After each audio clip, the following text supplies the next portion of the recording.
Malaysia Kuala Lumpur Malaysian తెలుగువారు Mahitha association ఆధ్వర్యంలో దశాబ్ది వేడుకలు నిర్వహిస్తున్నారు.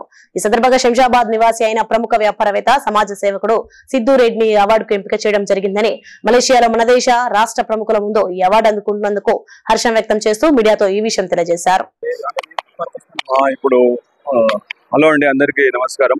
మలేషియాకు ఇప్పుడు మైతా ఈవెంట్ జరుగుతుంది. So Malaysian Telugu association, Telangana association వాళ్ళు ఈవెంట్ చేస్తున్నారు. వాళ్ళ దశాబ్ది ఉత్సవాల గురించి ఇన్వైట్ చేశారు. సో సోషల్ రెస్పాన్సిబుల్ అంటే సొసైటీలో చేసిన సోషల్ వర్క్ను వాళ్ళు గుర్తించి నాకు ఒక అవార్డు ఇవ్వడానికి వాళ్ళు పిలవడం జరిగింది.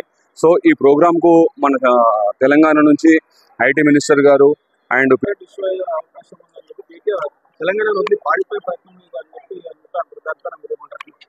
ఇప్పుడు ఫస్ట్ ఆఫ్ ఆల్ రాజకీయాలకు నేనైతే చాలా దూరము, కానీ మళ్ళీ కూడా అంటే అట్లాంటిది ఉందని నేను అనుకోవడం. ఎందుకంటే ఆడ ఈవెంట్ ఉంది, అవార్డ్ ఫంక్షన్ ఉంది, దశాబ్ది ఉత్సవాలు జరుగుతున్నాయి. ఆ ఉత్సవాలు జరుగుతున్నది కూడా ఉంటుంది, బట్ అది నేను కామెంట్ చేయలేను. బట్ అది కాకపోవచ్చు అని నేను చెప్పగలను.